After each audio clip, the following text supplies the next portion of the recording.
Je ne dis jamais la patrie ou la mort, nous vaincrons. Et pourtant, ça fait 53 ans, depuis 1973, que je suis révolutionnaire anti-impérialiste, que je réclame troupes françaises hors d'Afrique, mais je dis la terre est notre patrie, nous vaincrons. Écoutez cette voix. Nous devons donner une vie démocratique à nos structures par la pratique de la critique et de l'autocritique, des débats larges et démocratiques et dans le respect du centralisme démocratique sous la direction du Front populaire, organe dirigeant suprême. En ces moments particulièrement difficiles, où l'ampleur, la complexité et l'exigence des tâches à accomplir sont de nature à entretenir le doute quant à l'inéluctabilité de notre victoire sur l'impérialisme, la réaction et la contre-révolution et l'opportunisme, je vous invite au... Vous entendez ces paroles révolutionnaires? Ces mots anti-impérialisme, opportunisme? Travail, convaincu que vous saurez vous départir du défaitisme, de la capitulation, du sentimentalisme sans borne et de la politique des bras ballants. Les besoins de notre... Le sentimentalisme sans borne, qu'est-ce que ça peut bien être? Est-ce que ce serait la pratique révolutionnaire qui serait accusée de sentimentalisme? Et qui est visé?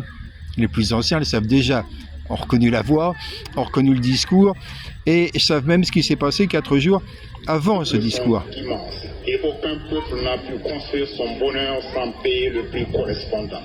Pour coordonner nos efforts et les rendre les plus rentables possibles, le Front populaire va bientôt publier un programme d'action. Des efforts rentables. Peut-être une certaine Chantal voulait justement que les efforts soient rentables. Peut-être que quelqu'un venu de Côte d'Ivoire, ayant des liens avec un ancien gouverneur colonial, voulait rentabiliser les efforts. Rédigé à partir du bilan critique des 4 années de révolution. Au nom du Front populaire, je lance un appel aux ouvriers, paysans, soldats, intellectuels révolutionnaires, démocrates et patriotes du Burkina, à toutes les organisations révolutionnaires et patriotiques, à toutes les organisations de masse révolutionnaires et démocratiques, CDR, UFB, UNAF, syndicats, organisations de jeunesse, etc., pour qu'elles participent. Les CDR existent encore. Activement à la tâche de rectification, d'approfondissement du processus.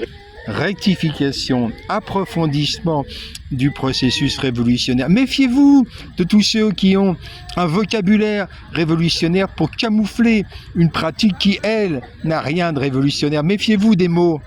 Révolutionnaire et à l'œuvre de construction de notre patrie. Au nom du Front populaire, je réaffirme notre solidarité avec tous les peuples, les nations et pays en lutte pour leur liberté, leur indépendance et leur souveraineté nationale. Notre soutien au principe du non-alignement et de la coexistence pacifique avec tous les États à systèmes socio-économiques différents. La patrie ou la mort, nous vaincrons.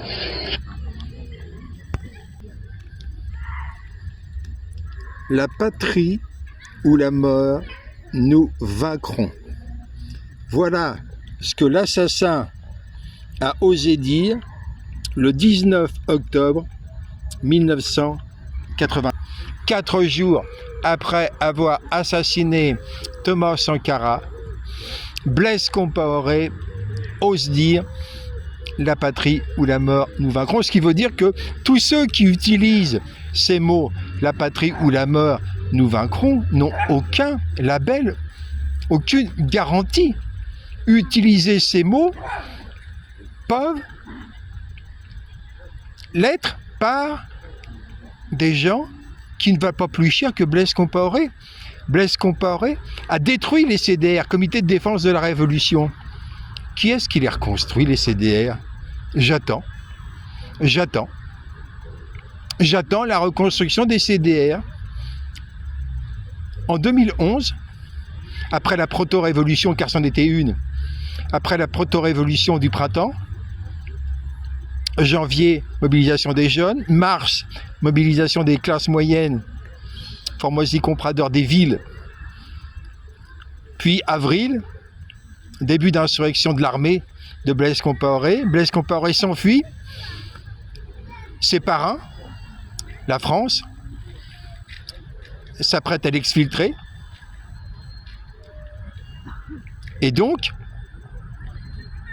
en 2011, j'ai tenté de convaincre Valère Sommet, l'auteur du texte du DOP, Discours d'orientation politique du 2 octobre 1983, j'ai tenté de convaincre Valère Sommet de lancer un appel pour la reconstruction des CDR.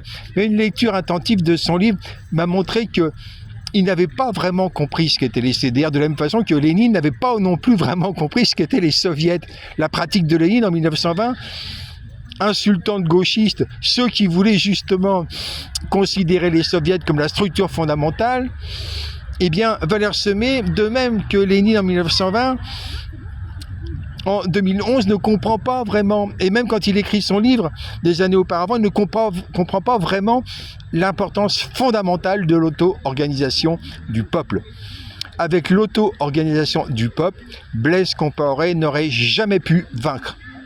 Parce que assassiner un délégué révocable ayant un quota de délégateurs aurait impliqué aussitôt le remplacement immédiat de ce délégué par un délégué du niveau inférieur. Et donc, en humanocratie, la résilience de l'auto-organisation est totale. Vous ne pouvez pas décapiter un sommet sans qu'aussitôt la base monte d'un cran, monte de 2 crans, monte de 3 crans pour se substituer à ceux qui ont été assassinés. D'où l'importance de l'auto-organisation au Burkina Faso, au Mali, au Niger. Groupez-vous par 5, désignez un ou une déléguée intermédiaire de base, groupez-vous par 25 pour désigner un ou une déléguée de base, en l'occurrence 5 DIB, délégués intermédiaires de base, se réunissent et choisissent un des 5 comme délégué de base. Et le ou la délégué de base représentera donc 25 personnes et le processus continue, délégué intermédiaire, conseiller ou conseillère, représentant 125 personnes. Et là, on a 25 délégués représentant 100 citoyens. On a 20 fonctionnaires, 5 étudiants ou étudiantes, et on a un CDR de base, conseil statutaire de base, de 25 personnes, 25 délégués, 20 délégués intermédiaires de base, 4 délégués de base, 1 ou une déléguée intermédiaire, conseiller ou conseillère. C'est ça, la résilience d'une révolution. La structuration de l'auto-organisation. Ne faites plus jamais confiance à ceux qui utilisent les mots. La patrie ou la mort, nous vaincrons, a été prononcé le 19 octobre 1987 par l'assassin de Thomas Sankara, Blaise Compaoré. Thomas Sankara est avec nous. CDR en avant.